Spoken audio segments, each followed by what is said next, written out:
할렐루야. 예수 그리스도 이름으로 하나님 말씀 함께 나눌 시간 갖도록 하겠습니다.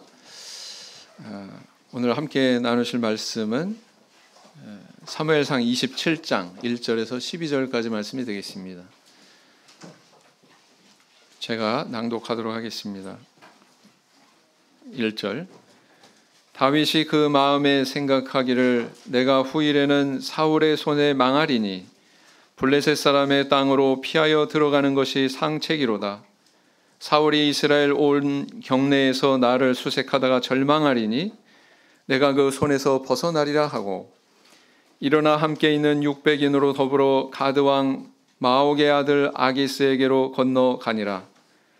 다윗과 그의 사람들이 각기 가족을 거느리고 가드에서 아기스와 동거하였는데, 다윗이 그 두 아내 이스라엘 여자 아히노암과 나발의 아내 되었던 갈멜 여자 아비가일과 함께 하였더니, 다윗이 가드에 도망한 것을 혹이 사울에게 고하매 사울이 다시는 그를 수색하지 아니하니라. 다윗이 아기스에게 이르되 내가 당신께 은혜를 받았거든 지방 성읍 중 한 곳을 주어 나로 거하게 하소서. 당신의 종이 어찌 당신과 함께 왕도에 거하리이까. 아기스가 그날의 시글락을 그에게 주었으므로 시글락이 오늘까지 유다 왕에게 속하니라. 다윗이 블레셋 사람의 지방에 거한 날수는 1년 넉 달이었더라. 다윗과 그의 사람들이 올라가서 그술 사람과 기르스 사람과 아말렉 사람을 침노하였으니 그들은 옛적부터 술과 애굽 땅으로 지나가는 지방의 거민이라. 다윗이 그 땅을 쳐서 남녀를 살려두지 아니하고 양과 소와 나귀와 약대와 의복을 취하고 돌아와서 아기스에게 이르매, 아기스가 가로되 너희가 오늘은 누구를 침노하였느냐? 다윗이 가로되 유다 남방과 여라무엘 사람의 남방과 겐 사람의 남방이니이다. 다윗이 그 남녀를 살려 가드로 데려가지 아니한 것은 그의 생각에 그들이 우리에게 대하여 이르기를 다윗의 행사가 이러하여 블레셋 사람의 지방에 거하는 동안에 이같이 행하는 습관이 있다 할까 두려워함이었더라.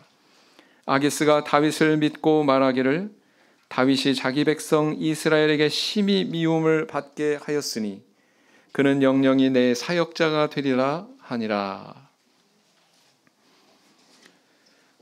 지금의 러시아 과거에 한 나라가 붕괴하기 이전에 일컬었던 이름이 있죠. 기억하십니까? 소련이라고 그렇게 불렀습니다. 소련이라고. 이 소련 그 공산 정권 시절에 그들의 어떤 그런 잔악성과 탄압의 실상을 고발했던 그런 문학가가 있습니다. 소설을 통해서 이것을 고발했던 그런 문학가가 있었는데요. 그 이름은 바로 솔제니친이라고 하는 그런 인물입니다. 자신의 경험을 바탕으로 소설로서 공산사회 체제를 비판하고 그 잔악성을 고발하는 것이 빌미가 돼서 KGB 아십니까? 소련 그러면 유명하죠. KGB. 코리아 국토방위가 아닙니다. 소련의 비밀 첩보기구를 일컫는 호칭이죠. 그 KGB에 억류되기도 하고 소련 시민권을 박탈받기도 하고 그랬습니다. 그러나 서방에서는 그를 향한 예우가 달랐죠. 그에게 노벨 문학상을 안겨줬습니다. 그렇지만 국내에서는 그런 대접을 못 받은 것이죠. 결국은 1974년 국외로 추방이 됩니다. 소련에서 더 이상 머물 수 없게 되었다라는 것이죠. 미국으로 망명한 그는 그래도 20년 동안 붓을 놓지 않습니다. 펜대를 놓지 않습니다. 그래서 왕성하게 작가 활동을 하게 되는데, 그가 미래를 예견했듯이 결국 소련은 1991년에 망하게 되죠. 70년이라고 하는 아주 긴 세월 동안에 체제에 대한 그런 실험을 끝으로 망하게 됩니다. 그 솔제니치는 어떻게 했을까요? 거봐, 내 그럴 줄 알았어. 미국에서 잘 먹고 잘 살자 그랬을까요? 아니요. 1994년에 그는 조국으로 되돌아가게 됩니다. 귀향길에서 이렇게 말하죠.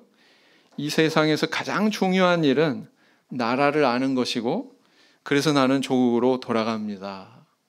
이렇게 이야기를 했다는 것입니다. 세상에 이렇게 역사를 살펴보면 어떤 사람은 그 조국을 그렇게 사랑하는데 반면에 조국은 그 사람을 그렇게 미워하고 핍박하는 그런 가슴 아픈 그런 상황이 종종 발견이 되고는 합니다. 바로 이런 경우죠. 그렇게 조국을 떠나서 불가피하게 타국으로 국적을 바꿔서 떠나가는 일, 이걸 뭐라고 그러죠? 망명이라고 그러죠. 망명이라고. 이민하고는 엄연히 틀린 겁니다. 망명은 이민과 다른 것입니다.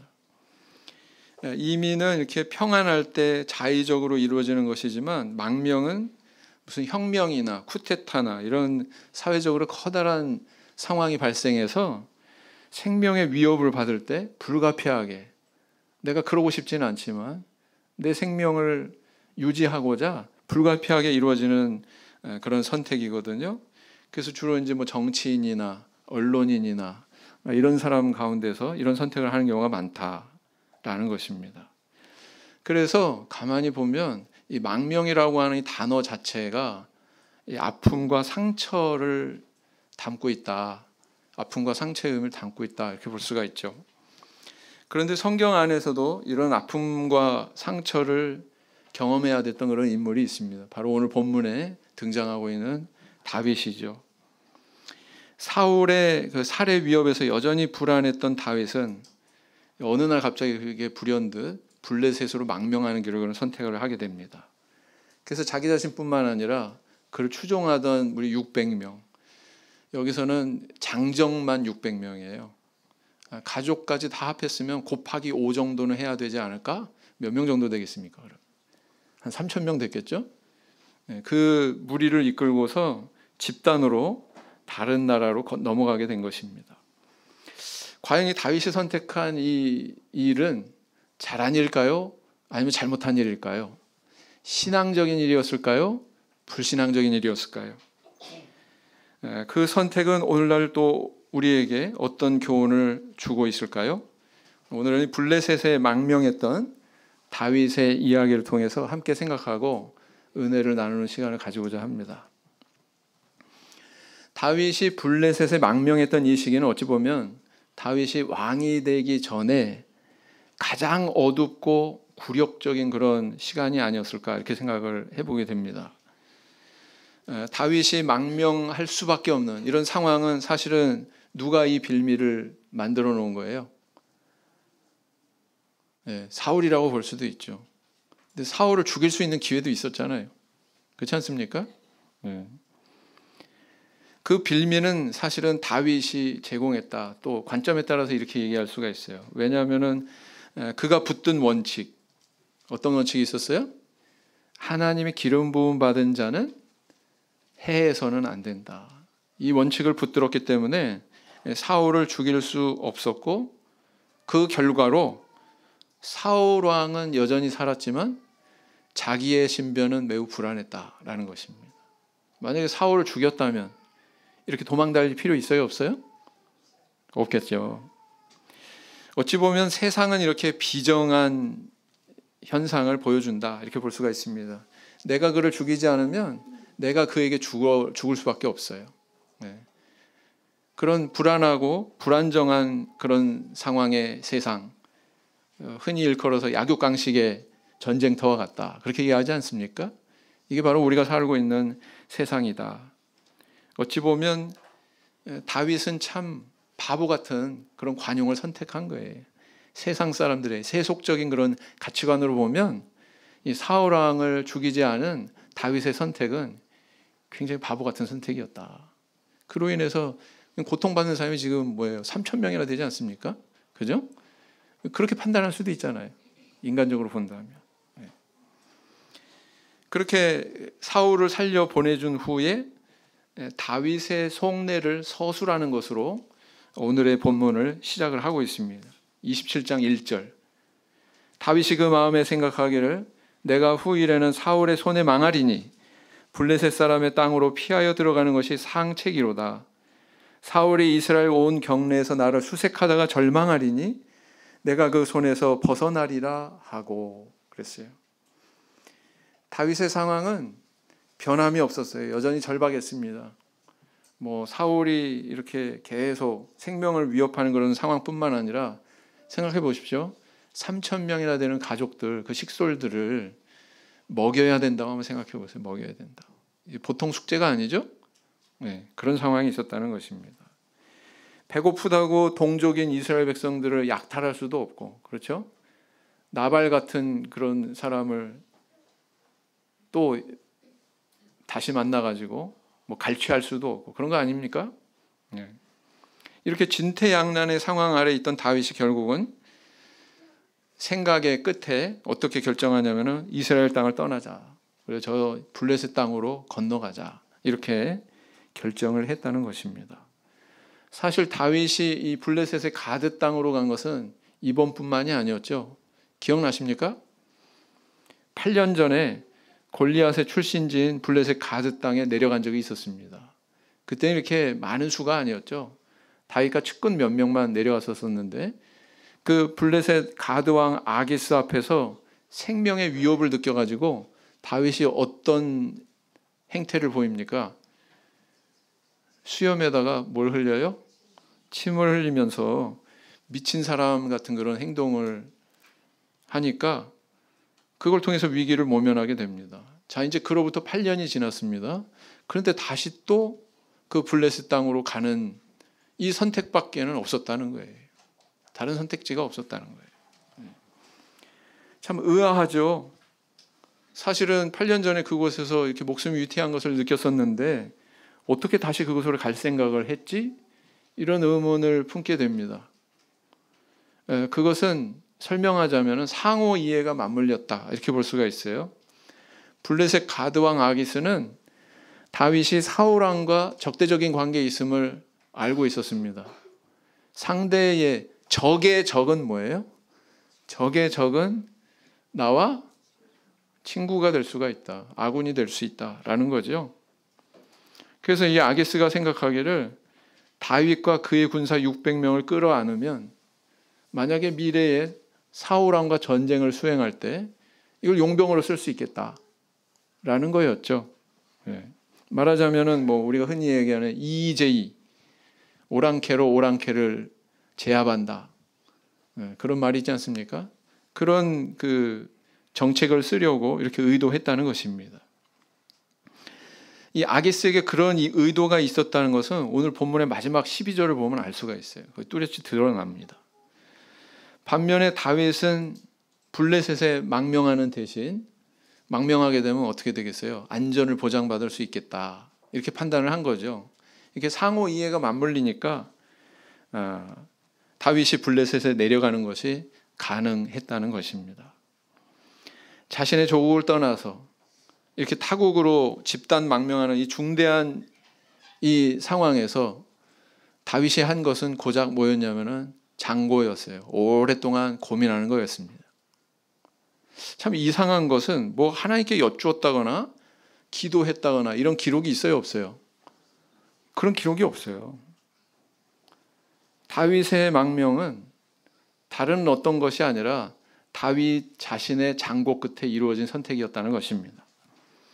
만약에 예를 들어서 우리 성도님들이 외국에 이민 간다 한번 생각해 보세요. 어떻게 하시겠어요? 어떻게 하시겠습니까? 대답을 안 하시네. 제일 먼저 해야 될 게 뭐예요? 아니죠. 목회자한테 와가지고 기도 부탁하죠. 목회자한테 이러이러해서 내가 이민 가게 됐습니다. 근데 참 어떻게 할지 막막하고 미래에 대해서 참 이렇게 불확실한데 좀 기도 좀 해주세요. 그렇게 기도 부탁할 뿐 아니라 자기도 골방에 들어가서 열심히 기도하지 않겠습니까? 새벽 기도 나오라고 말 안 해도 새벽 기도 나오지 않겠습니까? 하나님한테 그렇게 의뢰하게 돼 있다고요. 정말 신앙인이라면. 그런데 다윗은 이민도 아니에요. 이거 망명하는 그런 아주 급절한 그런 상황에서 하나님께 간절히 기도한 끝에 그분의 응답을 받고 결행한 게 아니고 자기가 오랫동안 생각한 끝에 이렇게 선택을 하게 됐다라는 것입니다. 여러분, 사람이 어려움 닥치잖아요. 생각이 많아진다고 그러죠. 뭐 그건 믿는 사람이나 믿지 않는 사람이나 똑같습니다. 어려운 일 당하면 생각이 많아져요. 스트레스 받는다 이거죠. 그러면서 생각이 너무 많아지다 보면 어떻게 되냐면은 우리 성도가 붙들어야 되는 돌파구를 놓치는 경우가 있습니다. 그 돌파구가 뭐예요? 기도하는 거예요. 기도하는 거예요. 하나님께 의뢰하는 것입니다.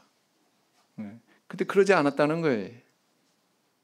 참 어처구니 없게도 이런 실수를 저지르는 경우들이 다반사입니다. 아브라함도 그랬죠? 아브라함이 어떠했습니까? 창세기 12장 10절을 보시겠습니다. 창세기 12장 10절.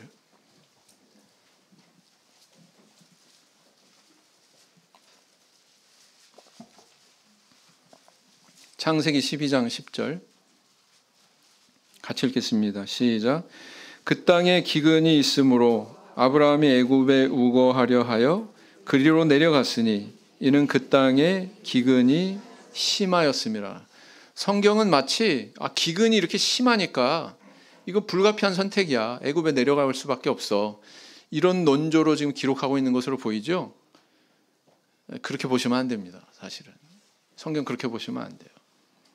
네.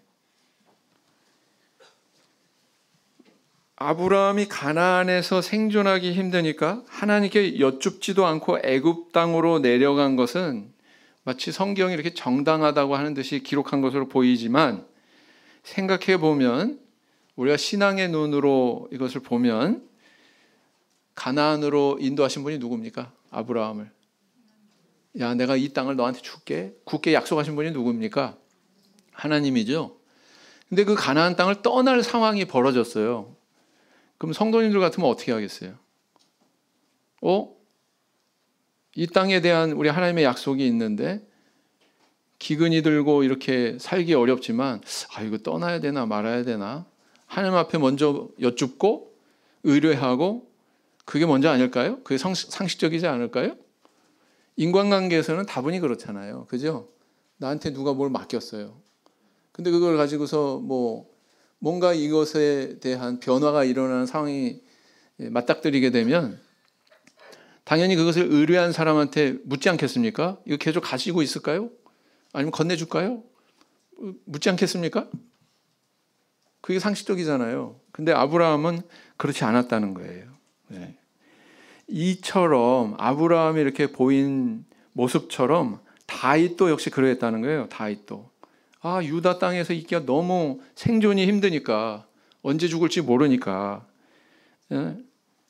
하나님 제가 여기 계속 있어야 될까요? 아니면 다른 나라로 그냥 망명 갈까요? 이렇게 물을 수 있잖아요. 근데 여쭙지도 않고 깊이 혼자서 장구하더니 야 이게 상책이로다. 블레셋으로 건너가는 게 상책이야. 이거보다 더 좋은 길은 없을 것 같아. 그리고 그걸 덥석 선택했다라는 것입니다. 그런데 우리가 과거의 다윗의 행보를 보면 과거에 주어졌던 하나님의 말씀이 있었죠. 사무엘상 22장 5절을 보시겠습니다. 사무엘상 22장 5절을 보시겠습니다. 사무엘상 22장 5절. 선지자 갓이 다윗에게 이르되 이 요새에 있지 말고 떠나 유다 땅으로 들어가라. 다윗이 떠나 헤레 수풀에 이르니라 그랬어요. 이 요새는 어느 요새냐면요, 모압 족속의 요새입니다. 모압 족속의 요새. 모압 족속은 이스라엘 사람이 아니에요? 이스라엘 사람들 아니에요. 이방 족속입니다. 모압 족속, 암몬 족속 다 이방 족속입니다. 근데 다윗이 여기에 한 400명의 그런 추종자들과 함께 피신했을 때 하나님께서 다윗에게 음성을 주십니다. 야, 너 여기 있지 말고 유다 땅으로 들어가. 너 왜 여기 있어? 여기 있으면 안 돼. 유다 땅으로 들어가야지. 이렇게 말씀하셨다는 거예요. 상황이 비슷해요. 차이가 있다면 이때는 한 400명, 이때는 한 600명. 규모가 더 늘어났어요. 추종자들의 규모가. 네? 마땅히 이 땅에 머무는 것이 주님의 뜻인지, 이스라엘 땅에 계속 머무는 게 아니면은 다른 나라로 건너가야 될지 하나님 앞에 물어야 마땅하지 않습니까? 이 과거의 하나님의 음성을 기억한다면 그렇잖아요. 네. 그 일날을 구원할까요? 아이, 제 측근들을 이렇게 만류하는데 구원할까요? 그렇게 하나님 앞에 묻기를 즐겨하고 그렇게 의뢰했던 그런 다윗의 모습은 온데간데 없고, 지금 뭐예요? 자기 생각에 그냥 몰입이 돼가지고 덥석 선택을 하는 그런 모습을 우리는 보게 됩니다. 우리는 이 다윗의 모습에서 우리 자신도 빠질 수 있는 그런 의뢰하지 않는 오류, 성도의 오류를 발견하게 됩니다. 다윗은 하나님 앞에 만약에 기도를 한다면 정말 간절하고 절박하게 기도할 수 있는 아주 굵직한 근거가 있었어요. 그 근거가 뭐였습니까? 하나님, 나는 여태까지 하나님 어긴 적이 없습니다. 하나님이 기름 부으신 이 사람에 대해서 저는 이렇게 그 목숨을 해치지 않았습니다. 그러니까 하나님이 기름 부으신 나도 하나님이 지켜주세요. 난 지금 굉장히 불안합니다. 절박합니다. 그러니까 하나님께서 나를 도와주세요. 제발 도와주십시오. 이렇게 매달렸다면 하나님께서 외면하셨을까요? 아니라고 봐요, 저는. 그렇게 기도하면서 하나님께 매달렸다면 하나님이 사람의 생각으로는 미치지 못한 기이한 방법으로 아마 그를 구해 주셨을 겁니다. 다윗을 뭐예요? 구원하기 위해서 때로는 사울에게 신들리게도 하셨잖아요, 하나님께서. 그렇게라도 구원해 주셨을 거예요. 얼마나 이렇게 하나님 앞에 의뢰하기에 좋은 빌미가 있습니까? 다윗에게 담대하게, 그것도 하나님 말씀을 지키는 자가 간구하면 우리 하나님께서 그 간구에 귀 기울이신다고 그렇게 약속하고 계시거든요. 그러니까 얼마나 간구하기가 좋았을까. 그런데도 의뢰하지 않았다는 것입니다. 우리에게도 이런 시험의 순간이 찾아올 때가 있습니다. 언제 찾아오는지 아세요? 다윗을 반추해서 볼 때 자기 생각이 많아질 때. 우리 성도님들 어떠세요? 내가 눈앞의 상황이 너무 심각해가지고 기도할 마음도 안 생겨. 아니에요. 그렇게 생각하면 안 됩니다. 기도할 의욕도 안 생겨. 기도의 손도 내려가. 그래서는 안 됩니다. 그럴수록 기도해야 돼요. 그럴수록 의뢰해야 됩니다. 중국에 가면은요,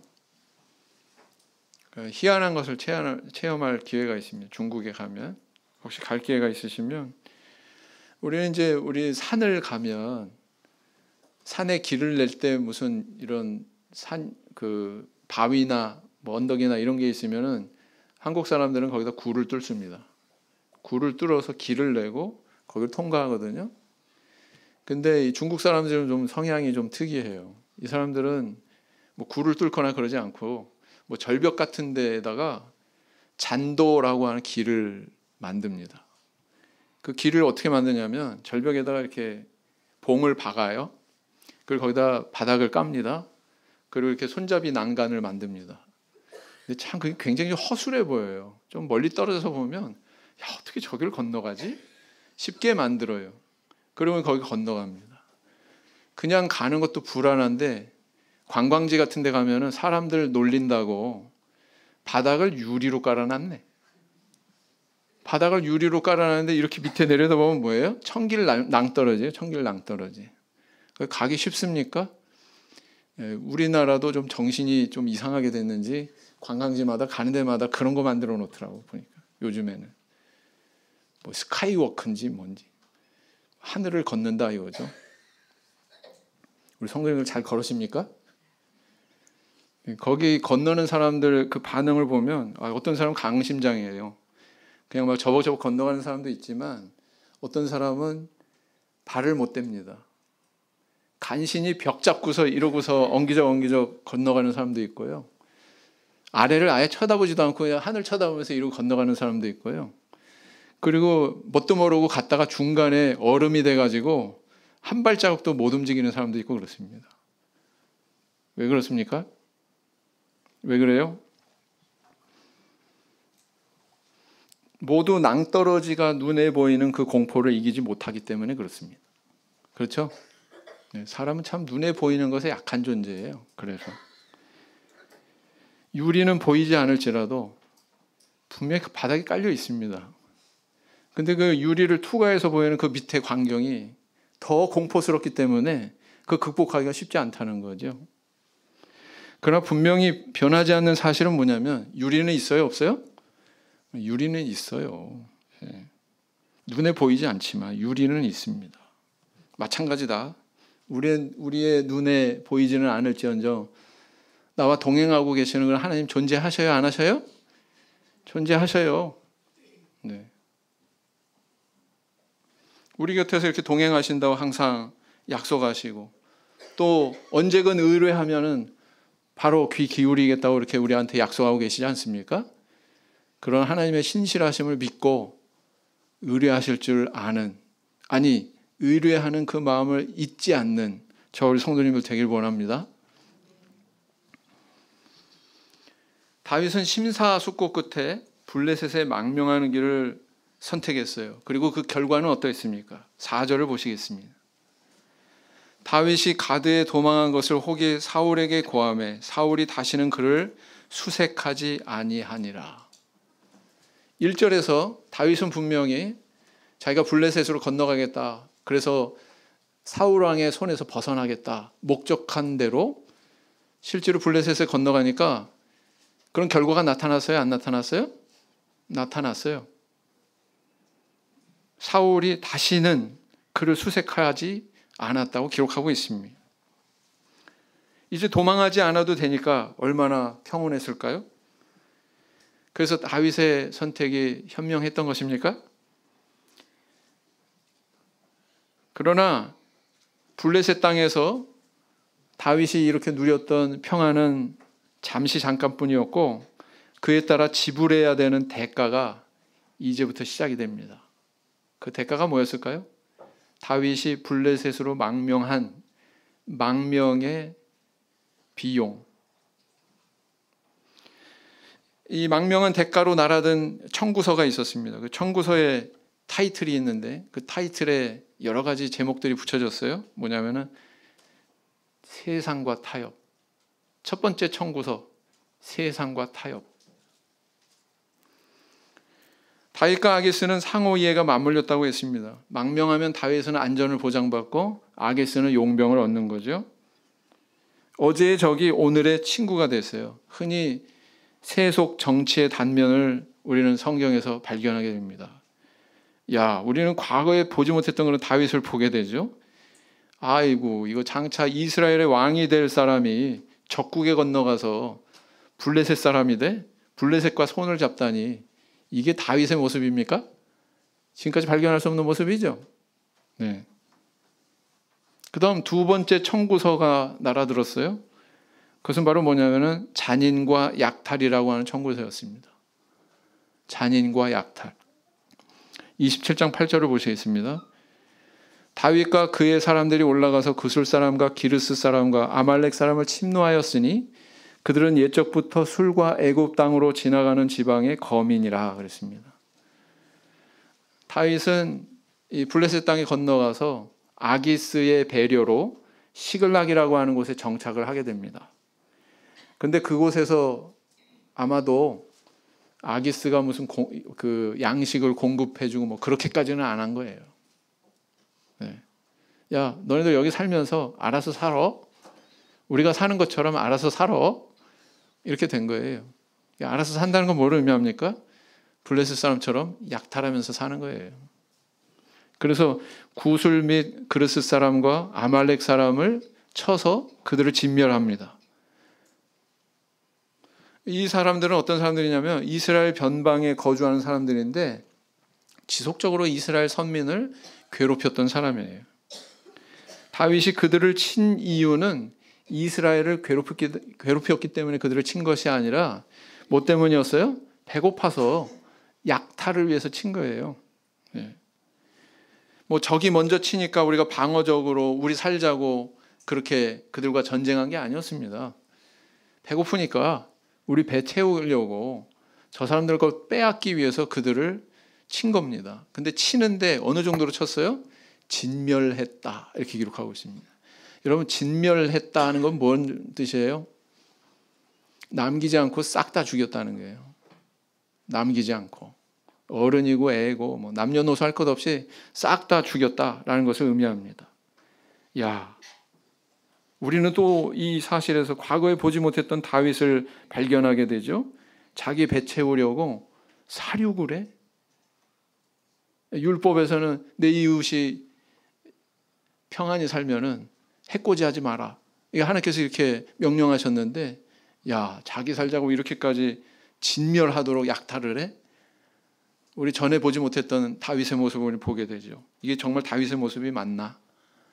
이게 다윗이 지불해야 됐던 두 번째 청구서 내용이었다라는 것입니다. 세 번째 청구서는 뭐예요? 그것은 거짓말과 사기라고 하는 청구서였습니다. 이렇게 약탈한 다윗은 가드왕 아기스 앞에 가서 뭐라고 보고를 합니까? 10절에 보니까 아기스가 가로되 너희가 오늘은 누구를 침노하였느냐?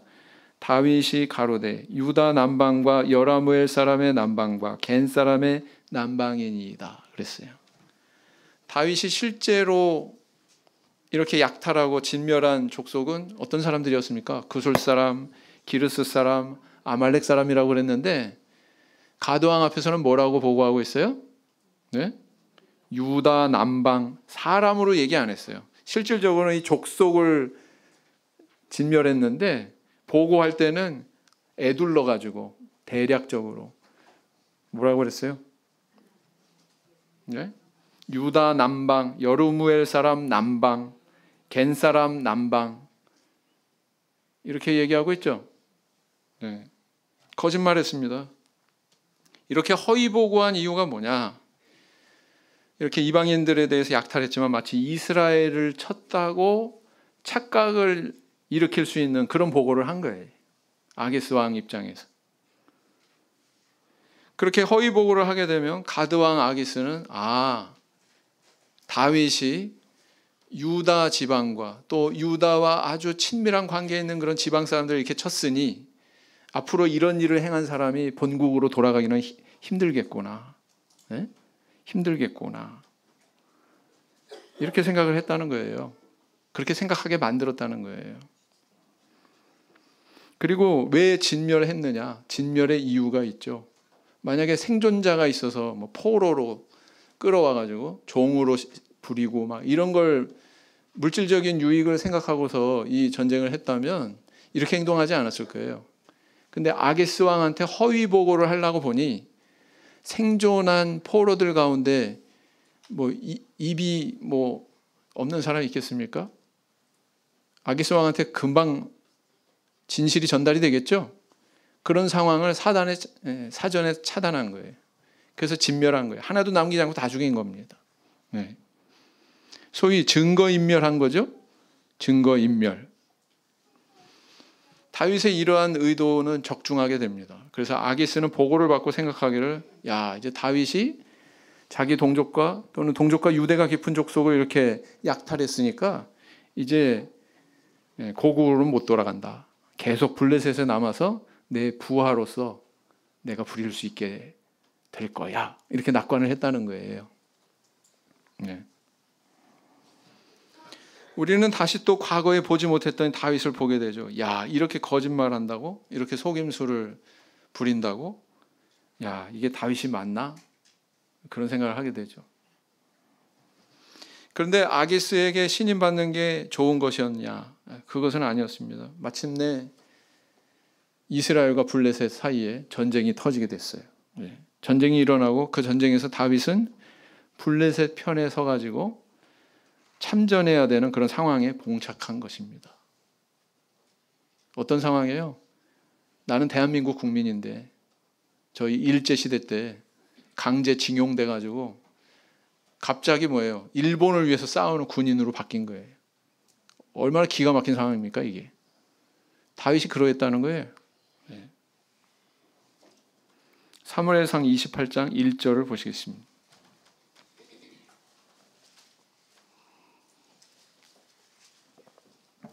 사무엘상 28장 1절 같이 읽겠습니다. 시작. 그때 블레셋 사람이 이스라엘을 쳐서 싸우려고 군대를 모집한지라 아기스가 다윗에게 이르되 너는 밝히 알라. 너와 내 사람들이 나와 한 가지로 나가서 군대에 참가할 것이니라. 어떻습니까? 위기죠. 다윗에게 위기죠.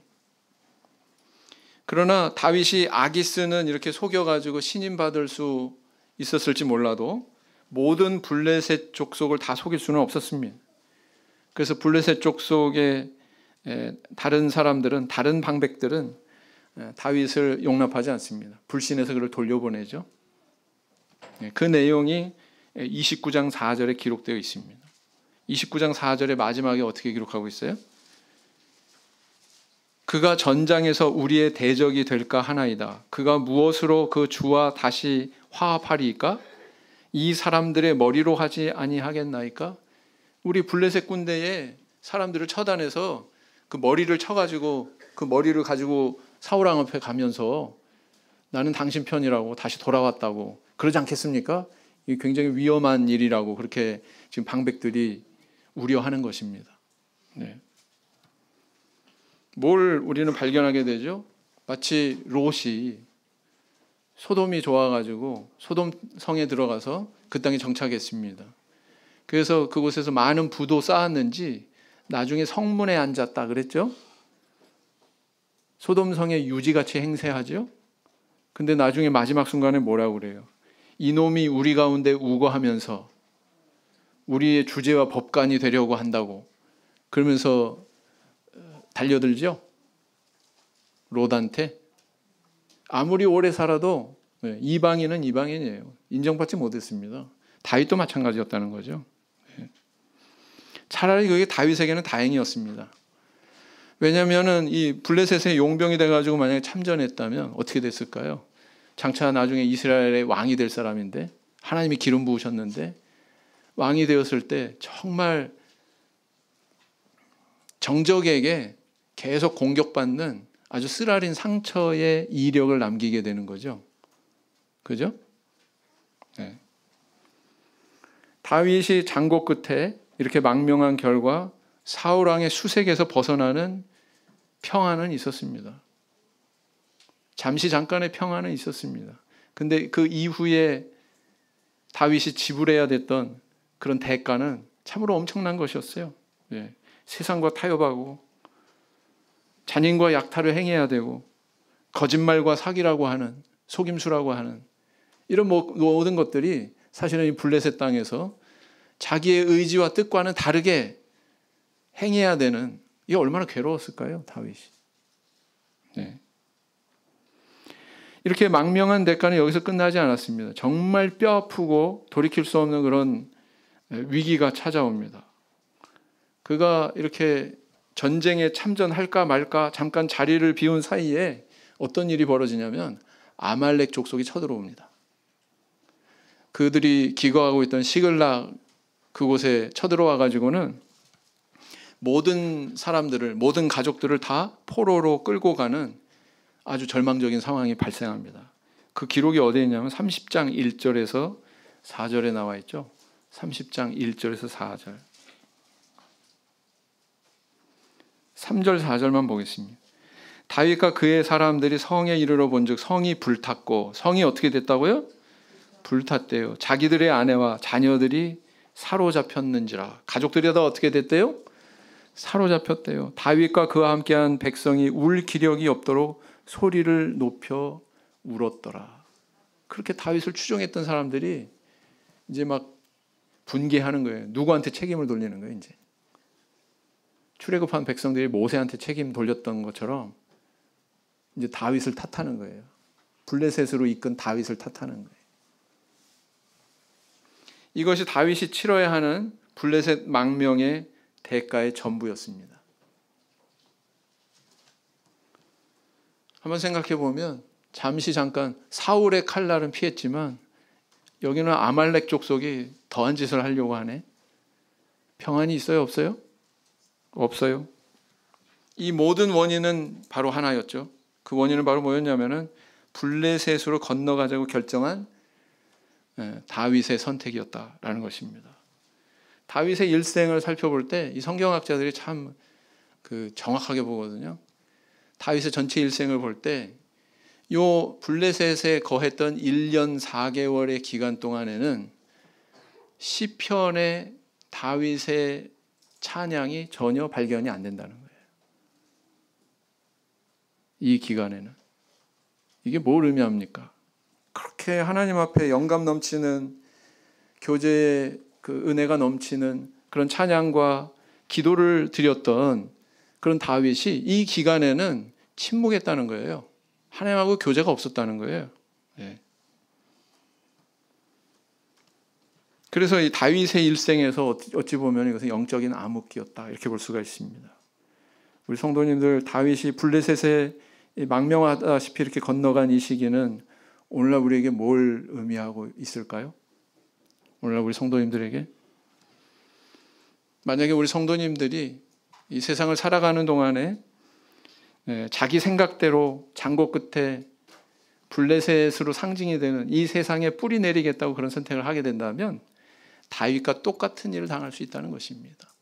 그것을 우리에게 경고하고 있는 것입니다.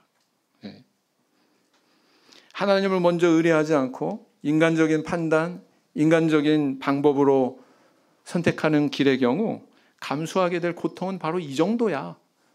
너희들이 치러야 되는 대가는 바로 이런 거야 라는 것을 보여주고 있는 것입니다.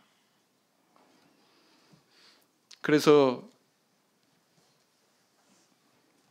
우리가 블레셋 같은 이 세상에 뿌리박고 살게 되어서는 안 된다는 것이지요. 그것으로 인해서 우리가 누릴 수 있는 평안은 다윗이 보여준 것처럼 잠시 잠깐에 불과하다는 것입니다. 사실은 우리가 지불해야 되는 대가가 그에 비하면 너무나도 엄청난 것이다 라는 것을 우리에게 고발하고 있는 것이거든요. 그래서 다윗이 전혀 다윗답지 못한 그런 모습을 가지고 이 블레셋에 살아갔던 것처럼 우리 성도님들도 이 세상에 얼마나 뿌리를 박으려고 하느냐에 따라서 전혀 성도답지 못한 그런 모습으로 우리도 살아갈 수 있다는 것입니다. 그런 길을 가서는 안 된다는 것을 우리에게 경고하고 있는 거예요. 만약에 다윗이 애초에 유다 땅을 떠나지 않았다면, 그리고 견디어냈더라면 어떻게 해요? 죽었을까요? 저는 죽지 않았을 것이라고 생각합니다. 그가 하나님을 의뢰하는 한, 생각해 보세요. 그 드라마 주인공이 죽으면 드라마 끝나야 되잖아요. 그죠? 네? 그럴 리가 있겠어요? 하나님께서 직접 기름 부으셨는데, 야, 사울은 내 일꾼이 아니야. 내 새로운 일꾼을 세울 거야. 그게 바로 너다. 기름 부어 주셨는데 죽는다는 게 말이 됩니까? 말이 안 되는 거죠. 오늘 우리 성도님들에게 우리 하나님께서 기름 부으셨어요. 그래서 하나님 자녀 삼아 주셨습니다. 우리 다 이렇게 방언으로 기도하지 않습니까? 하나님께서 우리에게 거룩한 영을 부어주셨다는 증거 아닙니까? 이렇게 확실한 증거를 눈으로, 귀로 체험하게 우리한테 부어주셨는데 거기에 우리는 주목해야 되지 않겠어요? 우리 이 땅을 살아가는 동안에 어려움 당할 수 있습니다. 그래서 주님께서 항상 우리와 동행하신다고 약속하고 계십니다. 그러니까 너희들 뿌리 박지 마라 거기다. 그 잠깐 머물 곳이다. 다행인 것은 1년 4개월 뒤에 다윗은 다시 돌아가지 않습니까? 검찰청의 그 사무국장 상관을 모시고 있던 우리 공무원이신 집사님이 계십니다. 저는 그분하고 이렇게 만나고 여러 가지 대화를 하면서 이분이 검찰청에서 생활하는 동안에 얼마나 힘들었을까. 왜냐하면 툭하면 회식이고 회식이면 술이거든요. 이분이 참회수교의 집사로서 신앙을 지키기 위해서 얼마나 노력을 했을까. 상상이 안 가더라고요. 이분이 얼마나 소외를 받았을까. 동료들한테. 이분이 직장 생활하는데 얼마나 처신하기가 힘들었을까. 얼마나 바보 취급당했을까. 상상이 좀 되십니까? 상상이 잘 안 돼요. 근데 이분은 습관이 있었어요. 좋은 습관. 뭐냐? 출근 시간, 정해진 출근 시간 1시간 전에 출근하십니다. 차 안에다가 기타를 하나 딱 놔두고 그리고는 거기서 혼자서 막 부르는 거예요. 기타 연주하면서 찬양을 부르는 거예요. 그렇게 생활하는 모습을 상관이 봤어요. 오늘날 상관이 이분한테 질문했습니다. 계장님은 신앙생활이 그렇게 즐거우세요? 나는 저기 안산 제일교회 다니는데 나는 아무런 기쁨이 없다고. 신앙생활하는데 아무런 기쁨이 없다고. 근데 계장님을 보면 정말 예수님 기쁘게 섬기는 것 같다고. 그렇게 대화가 시작이 되고 이분을 전도하게 됩니다. 이분은 한국 최초의 여성 검찰청 사무국장이에요. 네, 구글에 올라가가지고 이렇게 검색해보면 금방 나옵니다. 이분이 열심히 성경 공부를 시켰어요. 우리 교회 도리에 대해서 다 전달을 했습니다. 그래서 이제 전달할 게 바닥이 나니까 저도 불러주시더라고요. 그래서 이분이 우리 교회로 들어오게 되고 세례받고 우리 신앙을 받아들이게 되는데요. 거기에 맨 처음 시작이 되는 빌미가 바로 여기 있었다는 겁니다. 저 사람 어떻게 저렇게 하나님을 믿는데 저렇게 기쁘게 생활할까? 정말 믿는 사람답다. 그게 빌미가 됐다는 거예요. 이분은 비록 정말 블레셋 같은 그런 검찰청 속에서 살고 있었지만 그는 거기에다가 뿌리를 박지 않았다는 거예요. 그의 마음은 어디에 있었습니까? 영적인 이스라엘에 있었어요. 교회에 있었고 신앙에 있었고 하나님께 있었다는 것입니다. 그 모습을 보고 이분이 전도가 된 거예요. 사실은. 우리 성도님들은 어떤 곳에 서 계십니까? 우리 성도님들의 발은 지금 어디에 지금 디뎌지고 있습니까? 이스라엘 땅입니까? 아니면 블레셋 땅입니까? 잠시 거쳐갈 수는 있어요. 그러나 거기서 뿌리를 내려서는 안 됩니다. 우리가 뿌리 낼 곳은 블레셋이 아닙니다. 결코 다윗과 같은 실수를 저지르지 않는 저 우리 성도님들 다 되시기를 예수님 이름으로 기원드립니다. 묵상 기도하시겠습니다.